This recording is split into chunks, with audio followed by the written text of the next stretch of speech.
Our vision is of a thriving network of self sustainable homesteaders and hyperlocal small scale producers who are actively working towards a more resilient and sustainable food system. We envision communities coming together to share resources and knowledge, supporting each other's efforts to grow healthy, nutritious food using natural and environmentally friendly practices.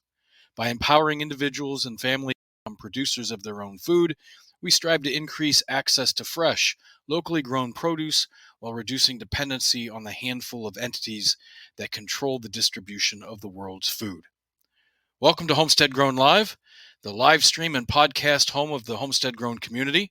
Join us at community.homesteadgrown.org. Welcome, welcome, welcome. Doug here. I will be your host this evening. And as always, with me tonight is the love of my life, my wife, and my partner in all things, Maria. Maria, are you up there? I am, although I kind of feel like the way you say that there's like more than just me here. Like that there's the love of your life, your wife, and your partner in all things, and then there's also me. So you don't feel like you're any of those three things? Well, I mean, I think I am, but grammatically speaking, I'm not sure if there's other people in this room with me. Well, I can't be held responsible for my poor grammar. Well, I suppose I can be held responsible, but I should have a disclaimer then, right? It If doesn't my mean anything will change, I guess is what you mean to say. yeah, if my grammar is the cause of a misunderstanding, then I just ask for forgiveness in advance. Well, I am sure all of those people are very lovely, but I'm your favorite. Okay, so how would it be grammatically correct? Oh, I don't know. We're not going to hash this out while we're Okay, well on the maybe after, radio. but I think it's grammatically correct. You're the love of my life, my wife, and my partner in all things. Okay, anyway, hey, I have a question for you. Yeah, yeah. What anniversary is tonight? Well, I know it is not our anniversary because that is in October. And Um, so then so you know you're my wife. well, I just meant from being your partner in all things. That Okay. was about 16 years ago. Um, so the anniversary, is it the anniversary of the Oreo cookie? No, I don't think so. Okay. Could be, but that's not what I'm talking about. Is it like the anniversary of something historic or the anniversary of something like it's been 1 year since you bought new socks? It's closer to the it's closer to the 1 year since I bought new socks. Oh, But it could be historic. History will tell us, but we're not there yet. I don't know. I don't know. I think you're going to have to All tell right, me. it's our 10th episode. Wait a minute. Oh. Wait a minute. Let me see. Let me see. Do I?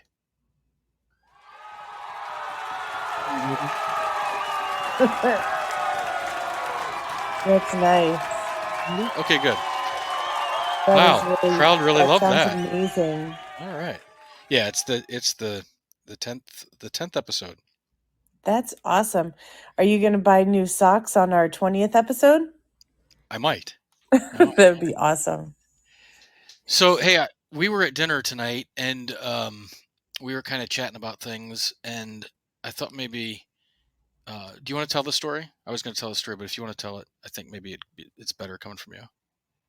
Um, yeah, so we were talking over dinner about many things, a lot about our kids, but one of the things that we were talking about um, was tonight's show, and we were talking about the egg. Um, what do you call it? It's infographic, or I had Well, posted in the you posted a cost model on a what it cost takes to model. produce a dozen eggs. Yeah. So what I had actually done is copy and pasted a cost model that somebody else did. So maybe in some circles they'd call it plagiarism. Um, I wasn't claiming it as my own, but um, So we were talking about, how is it possible, or Doug was saying, you were saying, how is it possible that we were buying eggs for like 2.65 or a dozen? How is that possible? And he was saying, well, I think if you saw the condition that those chickens were raised in and looking in or living in, um, I think that explains why they're 2.69 a dozen. And I reminded him my grandfather, um, who passed away, I don't know how, 6 years ago, 7 years ago.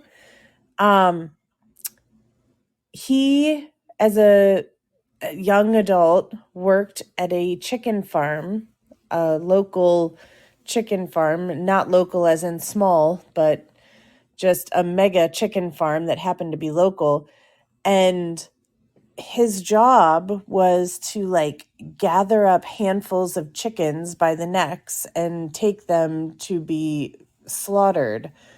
And he, for the rest of his entire life, could not stomach the thought even of consuming chicken. It it was like horrific to him. We were at a bar for like a birthday party or surprise something, and they were serving like wingdings. Do they even call them wingdings anymore? But like, you know, they were serving hot wings and stuff, and he was literally nauseous at the sight of the chicken wings. And he told me the story about, ever since he worked in that chicken farm, he could not eat chicken. Like, and man, Well, when you you know what? picture it in your head, even, it's enough to kind of make you sad and a little sick. So, Yeah, and if you ever want to ruin your appetite, or you ever want to ruin your appetite for chicken, there are many videos out there if you want to take a look at what happens in factory farms. Um, it is a completely different world than the backyard flocks. I mean, it's a completely different world, and that's now. Of course, they were farming for not eggs; they were farming for meat. Um, but it's both of them on the huge scale. Some of those barns have like a million birds in them, and it's insane. Um, but can you yeah, I can imagine imagine. how loud it would be? You would have Yeah, to wear like headphones.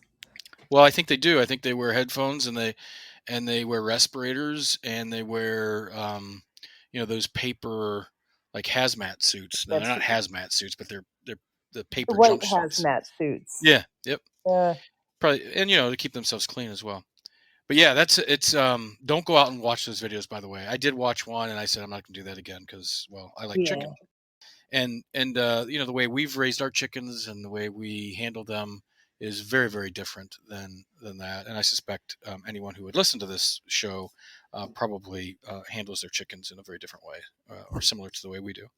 But hey, so that topic for tonight is chickens, right? It's really chickens are the king and queen of protein. That's what I'm calling it.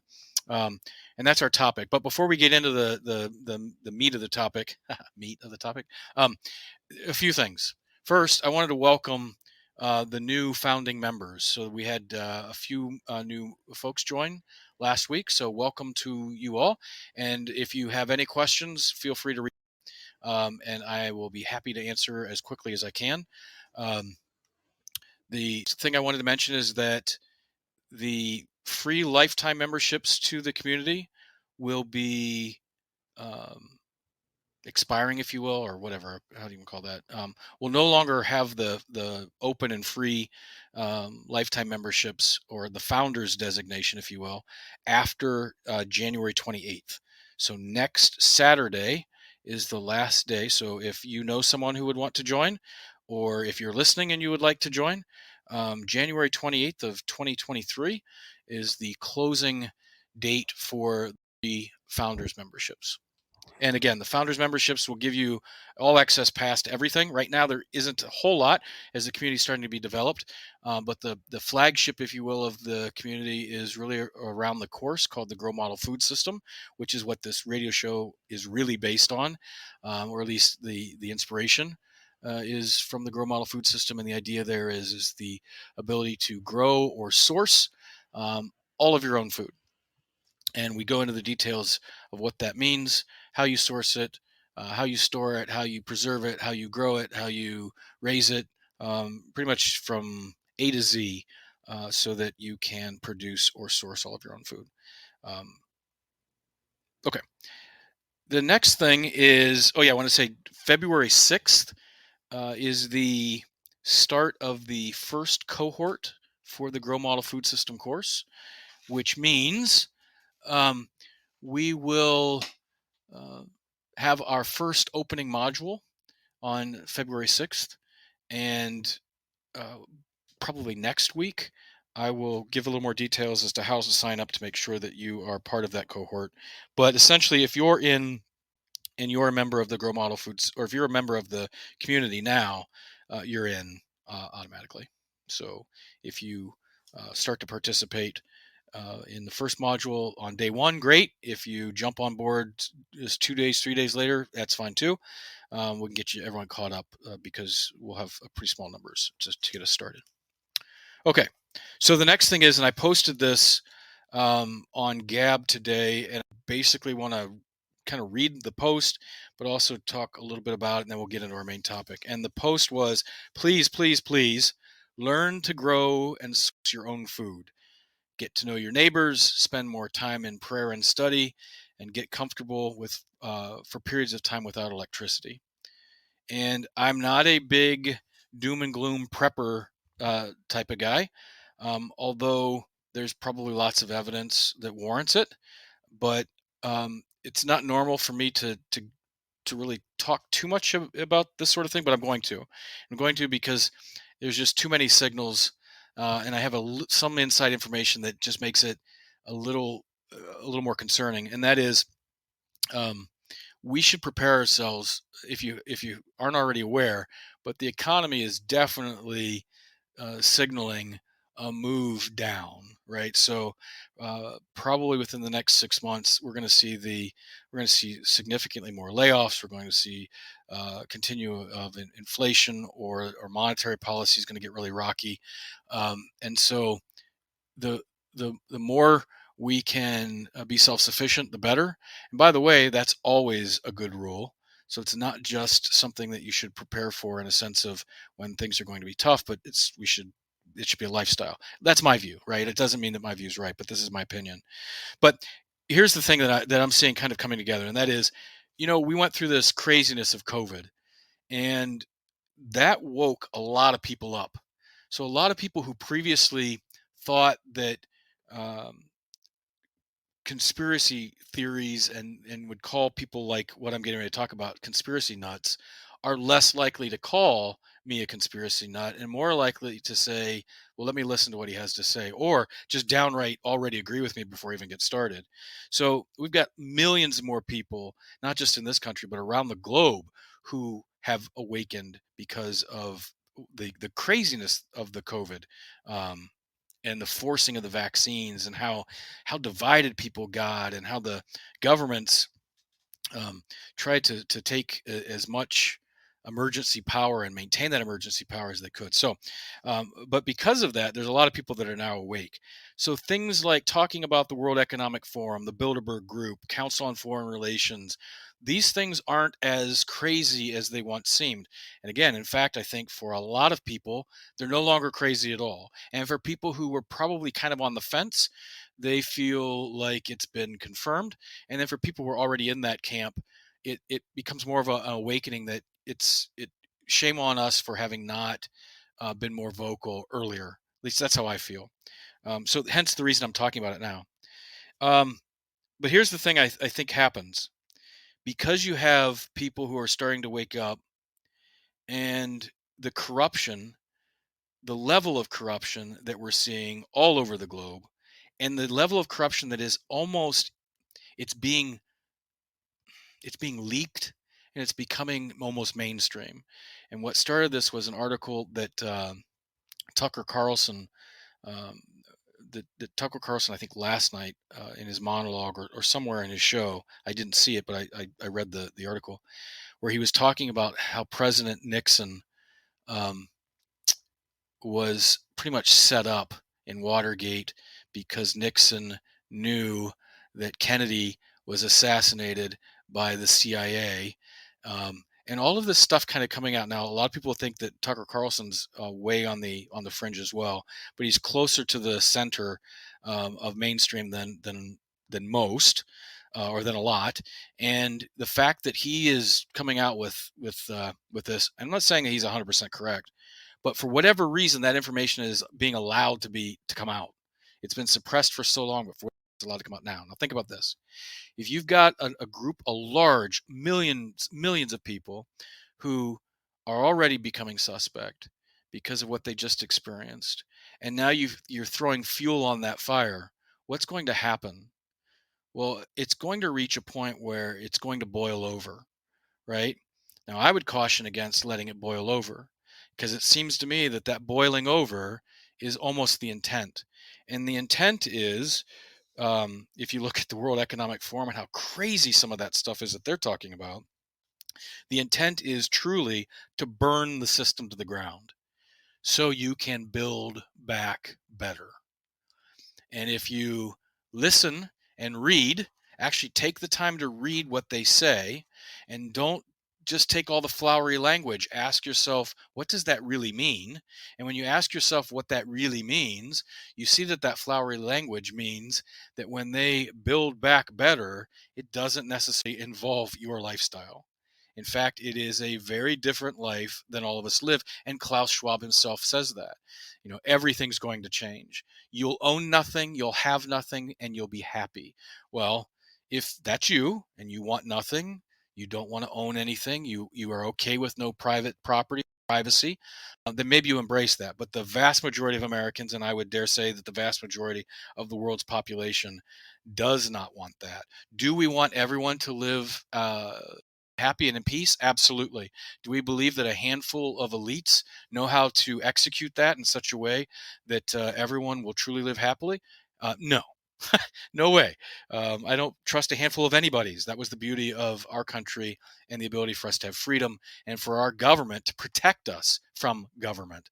And that was the whole point of the Bill of Rights. Anyway, I'm going to get off my soapbox now. But the reason I'm saying this is I think as people start to feel more and more betrayed, that boils over. And it's more important now than ever for us to get really confident spiritually, and in a self reliant sense, to be able to supply food for our families and our neighbors and to help our neighbors to transition to that so that there's one less arrow in their quiver.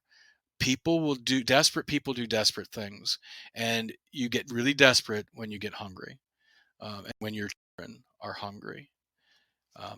So I think I'm going to get off my soapbox now. Maria, did I lose everybody, you think? No, I think Okay. you're in your element, aren't you? Well, yeah, it it's yeah. Yeah. Anyway, I could go on and on for hours. Okay, so but let's transition back to our main topic. And what I want to point out is last week we started, and I'm going to try to just the theme of each week is what will lead into the Friday show. And the theme this week was chickens, egg layers, and meat chickens, and just to kind of touch on a little bit of everything. So we talked about a cost model, and yes, you copied and pasted that, and shame on you for not giving the source. You should But go there back and do wasn't that. a source. In fairness, there really wasn't a source. It was, like Yeah. text on somebody's post that they had copied and, so I Okay. don't think I would have been able to find the source. Okay. Well, so the good news is when we get into the animal husbandry, or not animal husbandry, when we get into the grow models, our model will not only build the cost um, for a dozen eggs, but we actually take it down to cost per egg. And the reason we do that is we want to make it as refined as we can. But uh, we also want to factor in the cost of having a sustainable flock. So the idea is that you would not be buying chicks, but you would be hatching your own. So what does it cost to sustain or maintain a rooster, and or two, depending on the size of your flock, and the hens that would either sit on those eggs or would be laying the eggs that you would incubate. But we'll get into that when we get to that model. But the model you found was a decent model, and I would probably tweak it a little bit as far as what the actual costs are. But it's still, all in all, it's good. It makes us ask the question. So everywhere from that model to what are some good laying breeds for cold temperatures? What are good laying breeds for heat tolerance? What are the good breeds for meat? And what are uh, the rate that different breeds lay? What are the factors that cause them to lay better or to lay fewer? This sort of thing. So the week was filled with chickens. And so here we are on the Friday show talking about chickens. And the first thing I wanted to talk about is, without protein, what happens to the human body? So chickens are good. Some people like chickens for pets. They make good pets. They're certainly fun and entertaining to watch. But the best thing for chickens from a food perspective is their protein. And here's a few things I found on the internet, and it was on the internet, so it must be true, right? Okay. But I believe these things are probably accurate. I think the list could go on and on and on. There may be even some more severe things. They just might be not quite as fun to talk about. So here's 9 things that happen if you don't get a proper amount of protein. You'll feel less satisfied after a meal, so you'll be hungry. You'll eat. This is ramen noodles, right? The ramen noodle syndrome. You eat 3 pounds of ramen noodles, and 10 minutes later you're hungry. That's because Or the classic, I'm just going to eat salad. yeah, And, I'm on a diet. So all I'm going to eat is like leafy greens. Well, that's great, but you're going to be really hungry in about an hour after you don't have any protein. So you got to put your protein. It doesn't have to be meat, but, you've got to have a source of protein if you want to feel satisfied. yeah, like a hard-boiled egg or two. Correct. Yeah. Ding ding. Um, so that's number one. The next one is your immune system weakens. Well, makes sense. Protein. Your body needs protein to stay healthy. Your immune system weakens, and not good for anyone this day and age. We must maintain our immune system. Another is you're at greater risk for bone fractures. So your bones can start to get brittle. Not good, especially if you are trying to maintain an active life. Your legs and feet swell, right? So I actually have a personal experience with this. Um, I don't know, it must have been 10 years ago. We noticed that one day there was this mark on my leg, and when we looked closer, that mark on my leg was actually an indentation from where it had been resting against a coffee table. And it had been, and the problem is I was what they call spilling protein. So my body wasn't retaining protein. It was flushing protein out my system, and because it was doing so, I wasn't getting the protein in my body, and I was getting what it's called edema, right? And my body was swelling up. It's not comfortable. Okay, another is you can start losing your hair, right? Which isn't necessarily life threatening, but that's not fun. Your nails become brittle. Also, maybe not life threatening, but not fun. You may deal with high blood pressure. All of this from not getting enough protein. Your skin becomes flaky. And another important one for people who are trying to maintain an active life, i.e., the folks that are probably listening to the show and that are in the community, is you can suffer muscle weakness. So you're already going to have that as you get older. The older you get, the more muscle loss you're going to experience. Um, if you're not eating enough protein, then the greater that muscle weakness will be. Okay, so the question, and Maria, just cut me off if I start going and rambling and whatever, but um, the question I think is, well, how much protein do I need, right? And this is tricky because um, if you look at something like, I'm a big proponent, by the way, don't take your medical advice from me. I'm not a doctor. My disclaimer is I'm not a doctor. I don't diagnose. I don't prescribe. I don't, it's just, this is what I do, right? This is what Doug does. But when I start to feel a little under the weather, I have fallen into Linus Pauling's advice, and I take large doses of vitamin C, right? Sometimes I'll take those doses by making vitamin C lemonade, maybe with 2 or 3 thousand milligrams of vitamin C. Sometimes I'll take them in tablet form. Again, I might take 1,000 milligrams every 20 minutes for a period of time. And uh, but if you look at what the USDA recommended daily amount of vitamin C, I think it's like 70 milligrams. 70, 70. So um,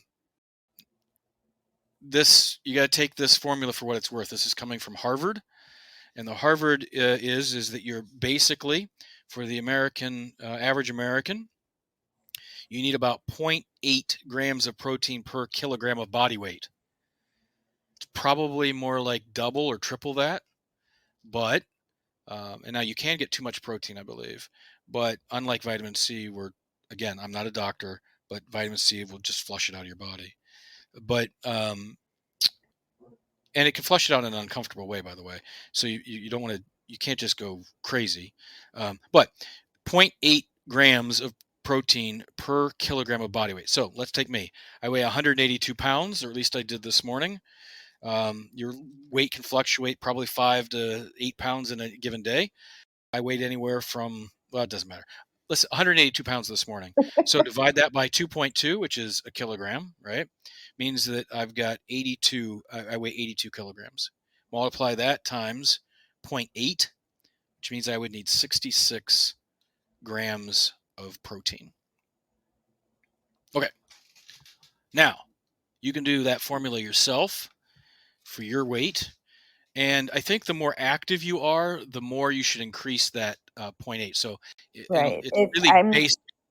I'm Go ahead. sure that there somewhere online there's a calculator, um, because if you are lifting weights and if a lot of your weight is muscle weight, then you have to feed your muscles lots of protein. And, that's why bodybuilders, chug their protein shakes and, Rocky, uh, you know, drink raw eggs. Isn't that Rocky that did that? Um, Yeah, it was right? Rocky. Okay, Not well, Rocky Balboa, not Rocky yeah. the moose or the squirrel. Right. Um, so yeah, I mean, I think that's a general rule of thumb number with that formula.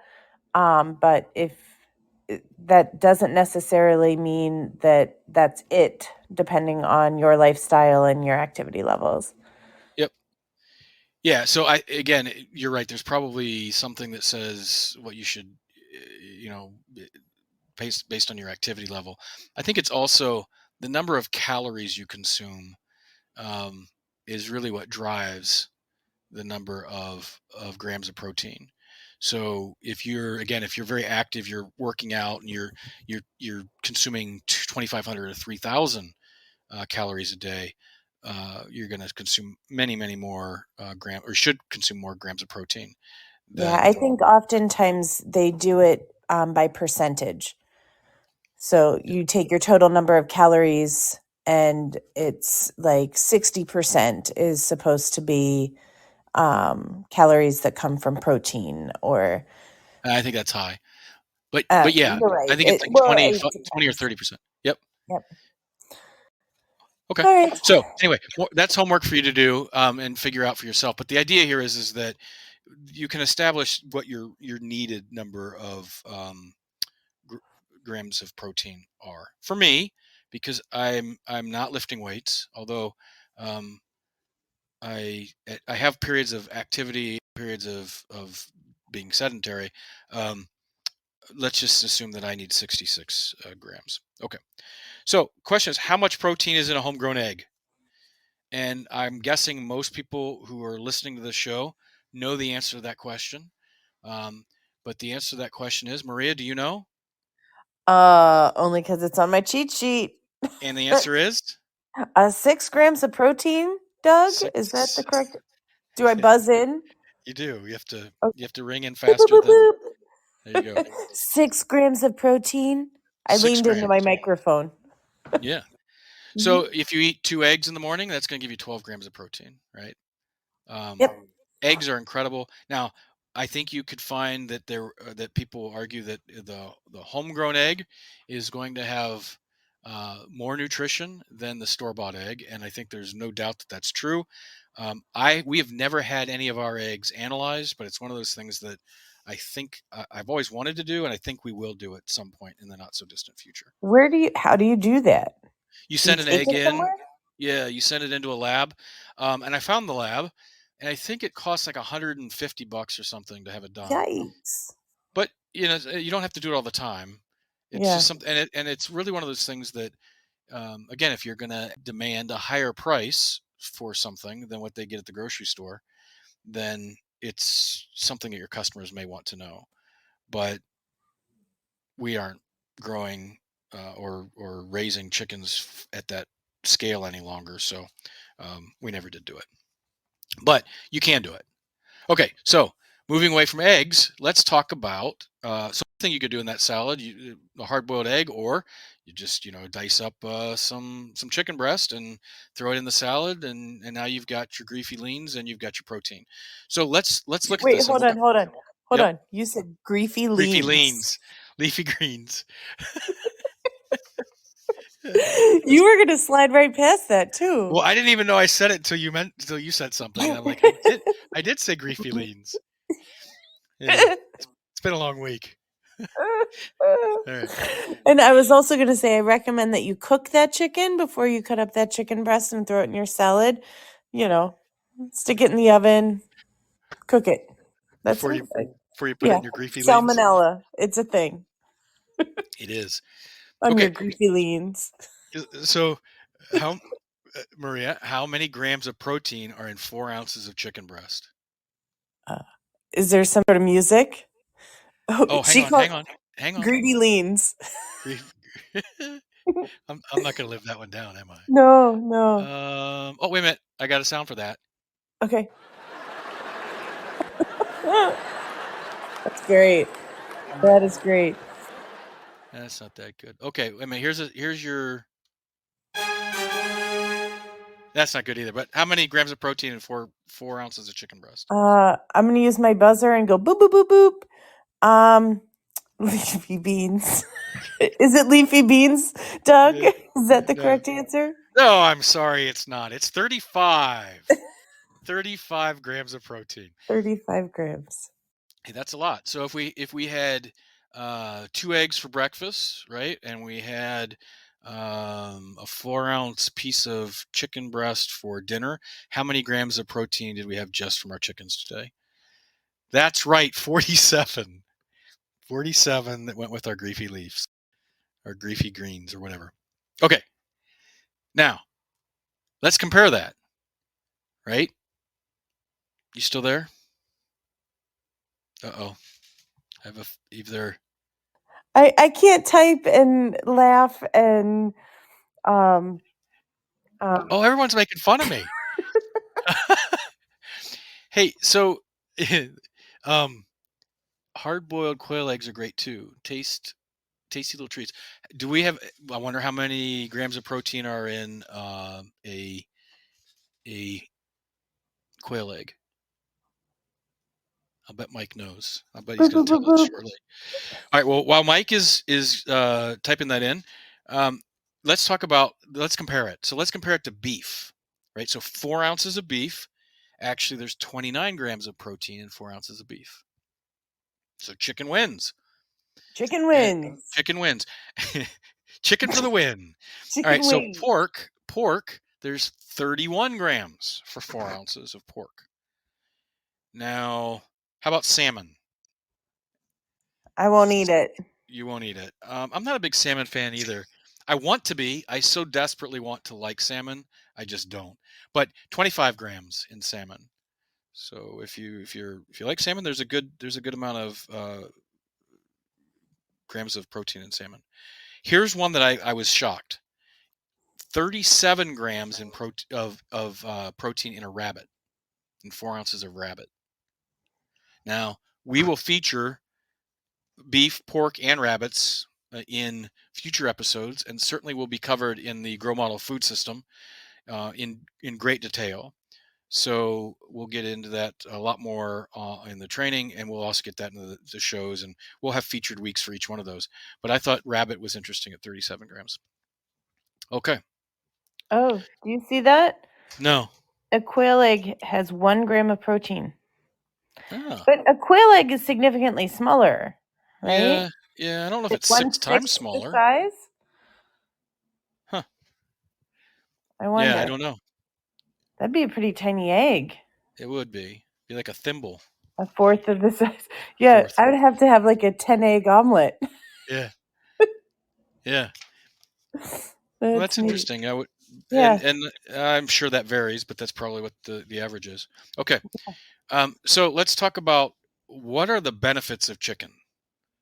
So I'm going to point out some of the obvious.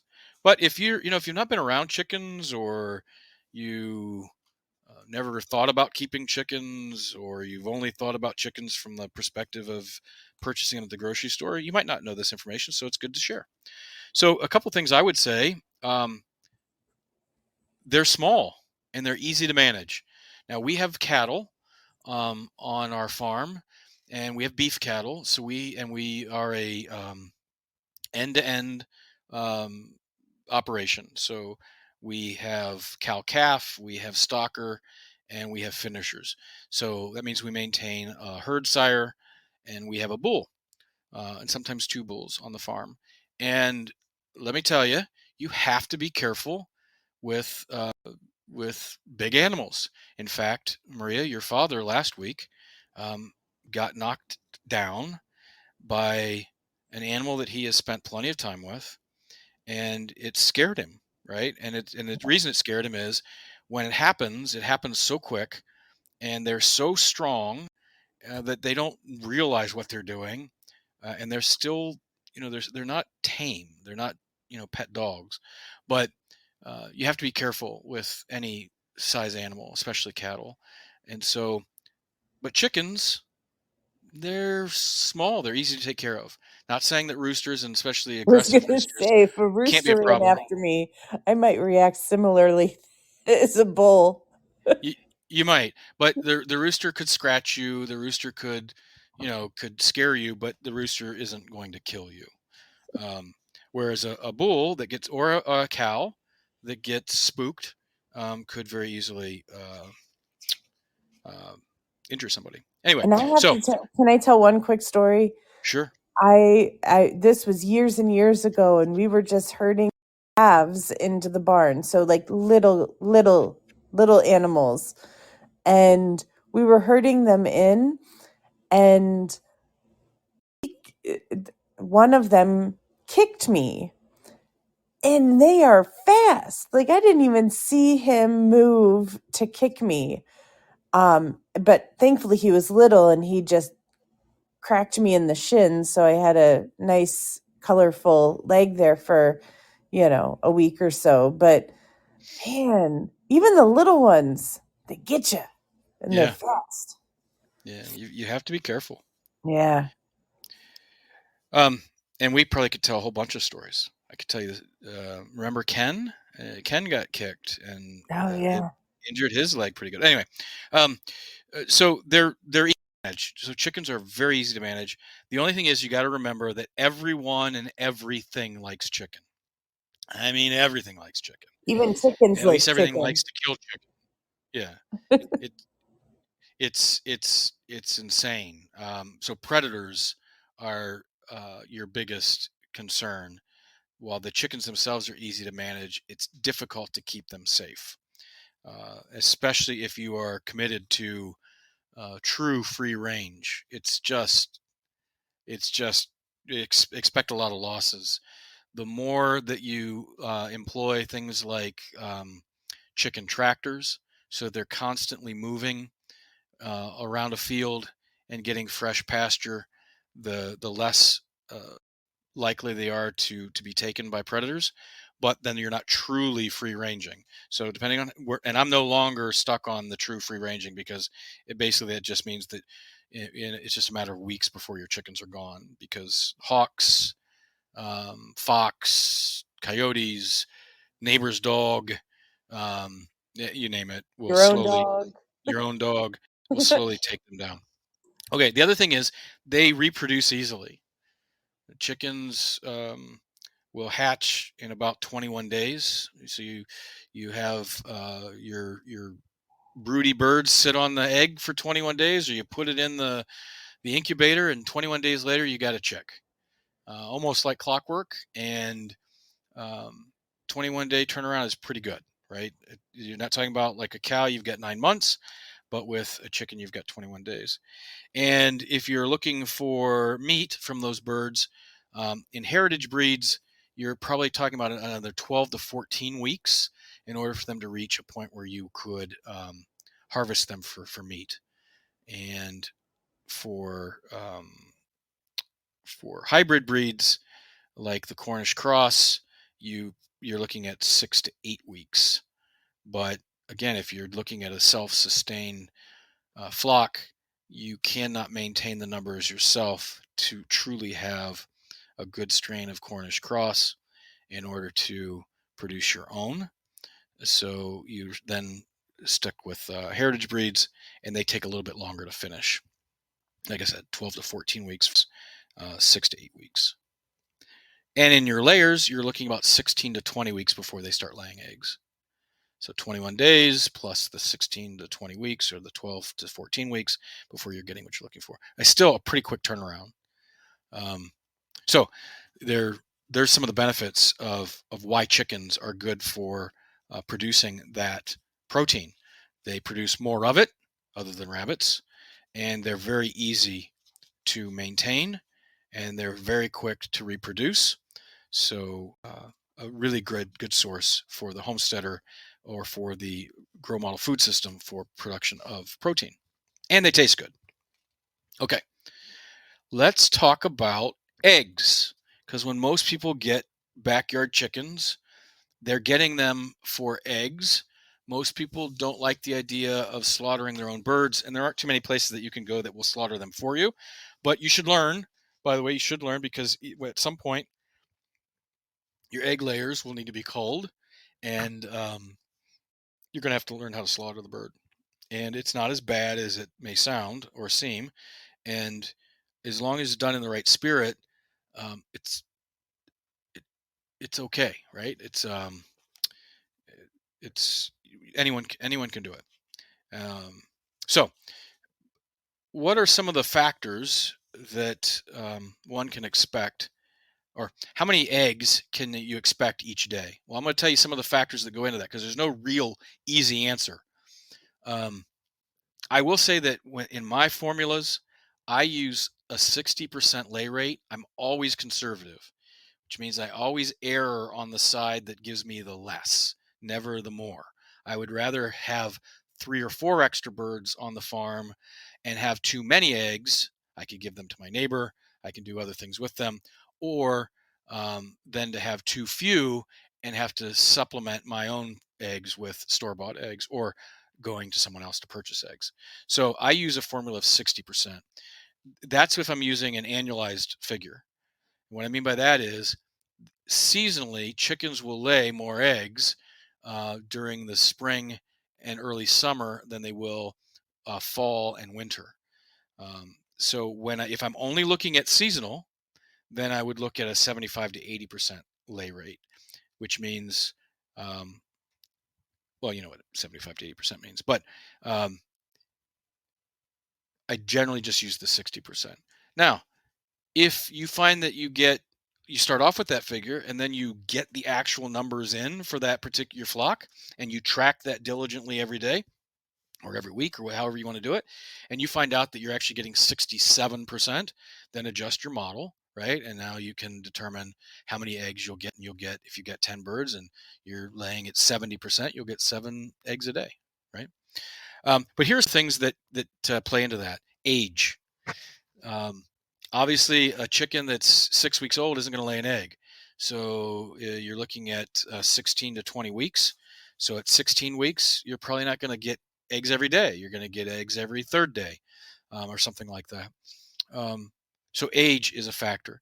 Plus, the chickens really only have about a 2 year um, before they reach their peak, and then they start to drop down.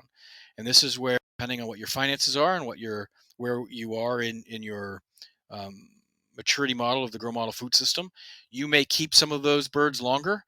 You may put some of those birds into the I think someone called it freezer camp, which I'd never heard that term before. I think that's interesting.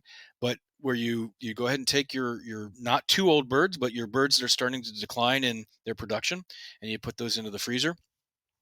But age is a factor. Temperature is a factor. So if you get cold hardy birds and you live in Florida, they're probably not going to produce as well as they would in a colder environment. Same would be true if you live in a cold environment and you get chickens that have been bred for heat tolerance. You're probably not going to get the same lay rate. So pick a breed that matches your region, and just expect that when you're like in Ohio, we have both. We have in winter it can get very cold. Well, it's been a very mild winter so far, but in winter it can get very cold. In summer it gets very hot. Um, so we're stuck. Like, what do you do? Do you get the heat tolerant? Do you get the cold? Well, you can get a good breed that is both, right? But don't expect the same lay rate as you would from one that is bred for a colder environment or warmer environment, if that's the environment you live in. Hopefully that makes sense. Another, and this is one that we can control, which is disease, illness, and parasites. So if a chicken is not feeling well, not unlike a human, we don't perform at our best, right? So the more, the healthier your chicken is, the more likely she is to lay at her peak or at her best. And in one of the articles that we published, I think I listed 5 breeds for each cold and heat. We listed the average annual uh, lay or eggs you could expect from those birds. Next is humidity. So you're going to find that on very humid days or very humid times of the year, that your production will probably drop off. And depending on your flock, the production can drop off significantly. The next is, and this is another one where, feed quality. So feed quality is really important. You can get deep into the science of chicken feed formula, and you can execute that formula, and you will see a difference in the number of eggs that your chickens lay. But here's what I'm going to say. You got to balance it. What's the point of your flock? And in our case, we've downsized where at one point we had almost 180 birds. But we're down now, we're bringing up 6 birds. I don't need my 6 birds to produce an egg every day. Or maybe I do, and we'll get there when we work our model. But do I need to go to the expense and the trouble to gather all of the ingredients to form the best chicken feed so that I get the best possible lay rate? Or do I feed my chickens organic scraps, have very little to no feed cost, and only have a slight drop in egg production? Make sense?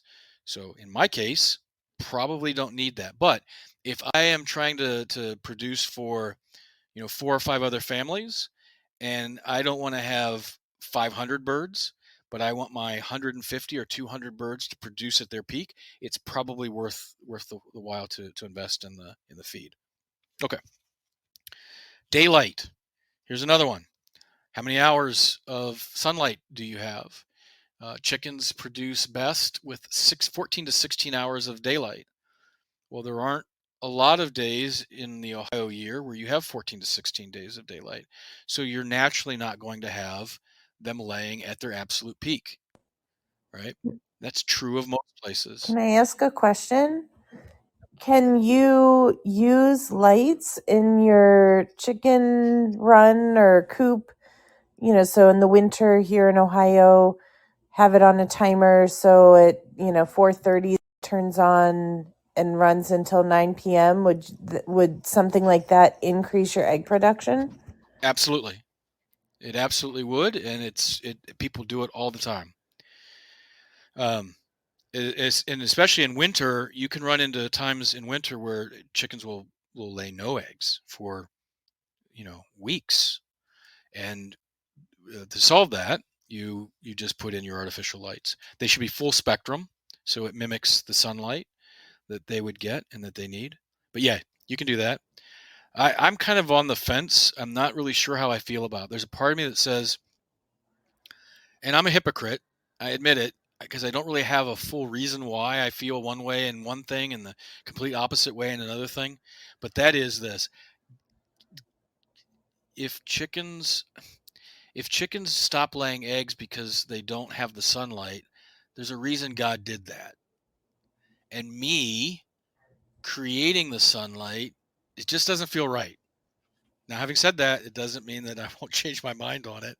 But um, and there are many people. There are people who feel very strongly about they should not get the artificial light, and there are people who feel very strongly that absolutely they should get the light. It doesn't bother them. It doesn't mean anything. It just then you're not feeding chickens to just sit around and do nothing.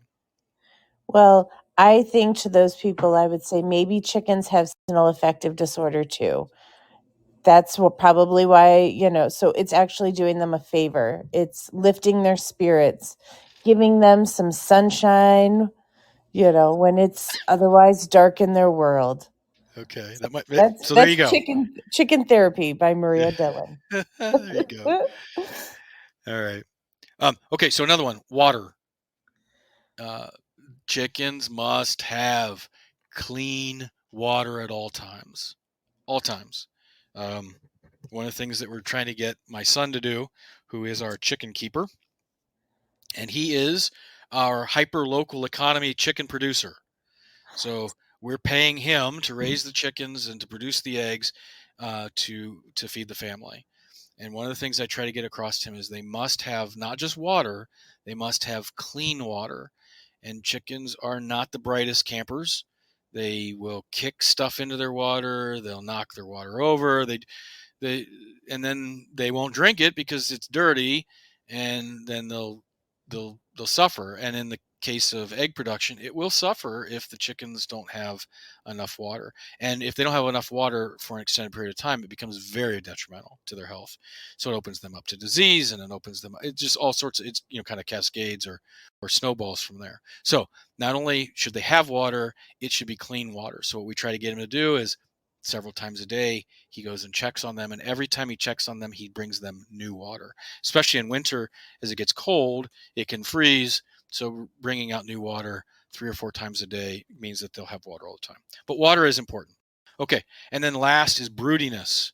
So if you have a bunch of hens who would rather sit on eggs than lay eggs, you got to decide what operation you're in.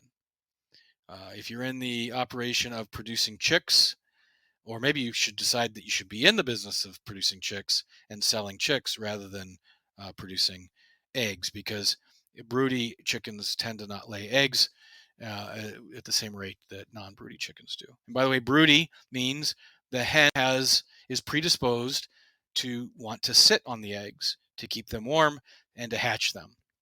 It is a needed characteristic for hatching eggs, not in an incubator. You'll probably have a greater success rate in hatching eggs under a hen than you would have in an incubator. And there are people who, again, the two camps there. Some folks can get really strong feelings about hens sitting on the eggs versus an incubator, but nonetheless, if you've got hens that's what they're doing, and the most of your hens that's what they're doing, then you should expect to have less uh, less eggs. So you might need to increase the number of hens you have. Now, all of those, so some of these things like disease, humidity, water, and broodiness, daylight, even the more if you start breeding your own chickens and you get good at breeding your own heritage breed chickens, you'll find that, especially if you're selecting for the characteristics that produce eggs, even if you live in a humid climate, that produce um, that aren't broody, but are rather they're layers.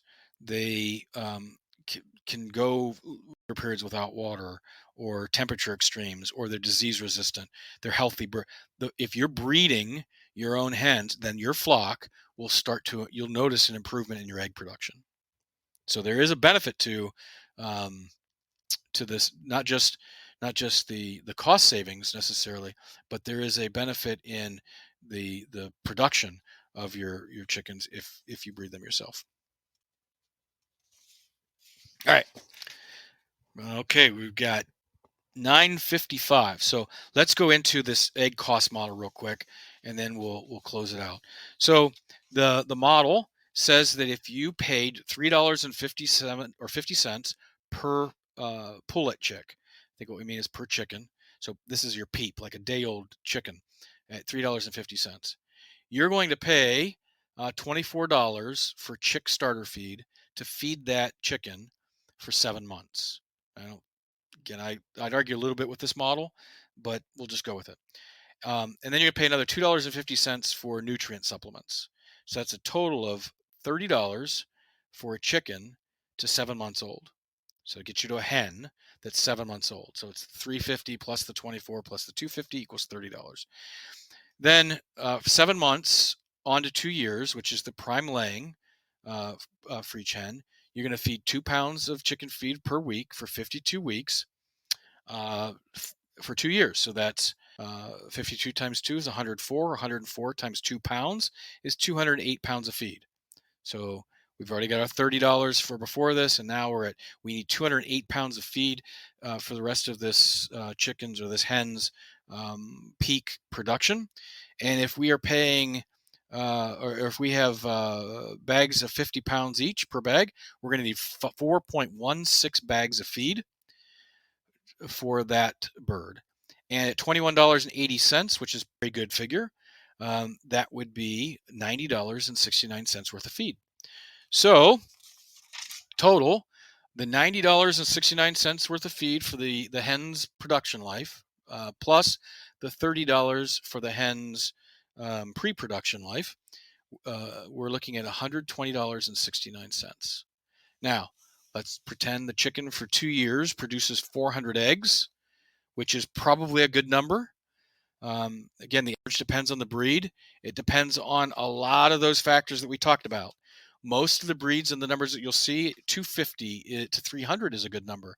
But the reason you're going to see 250 all the way to 300 is because we're controlling for age, temperature, disease. So we're really good animal husbandry would put us closer to the 250. Good location and good animal husbandry would put us closer to the 300 per layer. But let's go with 200 per layer because it is a good number. That means 400 eggs for those 2 years.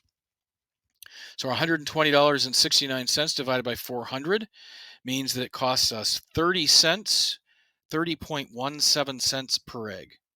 So 30.17 cents per egg times 12. So for a dozen, we're at $3.62 a dozen. Think about that. Just in feed and starter cost. We haven't factored in the equipment, heat, bedding, fencing, water, time, electricity, how many you lost to predation, how many you lost to just normal loss, how many you lost to disease. That's assuming the happy path, right? $3.62 a dozen just to break even. So this is what got me in my conversation started this afternoon at dinner, which was at $3.62 a dozen just for feed. How could they ever have sold us chicken eggs for $2 or $2.60 or whatever it was? And the answer is, well, first they're buying feed and by the ton or more, so the feed cost is significantly less. But even having said that, uh, it still is a miracle that you could produce eggs for anything. Now, pay yourself. Go ahead. and and that $3.62 per dozen was not to earn money. I mean, that's just to pay for the cost of producing the egg. So, And only feed. right. Yeah. And here's another thing that's not in that equation is the actual carton. Right. Carton cartons for us in bulk, we were paying probably 25 cents a carton. Yep, And that was buying 1,000 at a time. right. Yeah. And then if you're delivering to your neighbors or to your customers, or Yep. if they're coming to you, great. But in a lot of cases, you're delivering them. So, but yeah, it's so anyone who's actually charging, if you're raising your own birds, especially if you're raising and you're producing these eggs organically, and you aren't charging $5 or $6 even before the big uh, egg rush of 2022, um, I think you're under you're undercharging.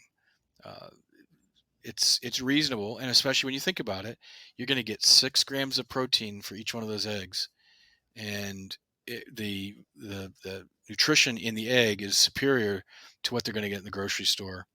Um, it is a good deal for whoever your customer is, and it's fair for you to get enough to cover your costs and your time, right? Agreed. All right. So my closing here was that chickens are easy to care for, fun to watch, and for some, great pets. Eggs are nutritious, and chicken meat is great tasting, filling, versatile. Both are a great source of protein. So consider chickens if you can And they go for your farm. great both in egg and chicken form with griefy leans. Yeah. Oh, so we'll be doing this show 5 years from now, and greasy leans will still be. Yep. Um, It's yeah, on the menu. I We're look forward to. gonna put that in our grow model menu. There you go. The griefy leans salad bar. Yep. So again, as every week, thanks for your support. Thanks for listening. Every week we have about the same number of live listeners, but the number of people downloading um, almost each week goes up by 50 to 75%. So more and more people are listening to the podcast. And so that's great. And I appreciate all of you listening to the podcast. And if ever you want to join us live every Friday evening, 9 p.m. Eastern Time, we are here. And if you're on the podcast app, you can join the conversation live by clicking the join the show, and we can chat live. So I encourage you to do that should you want to ask questions or make comments or share a story of your own that's related to the topic, or related to the general topic of growing and sourcing food from home. So again, thank you everyone. Have a great evening, have a great weekend, and we'll see you next Friday. Good night. Good night.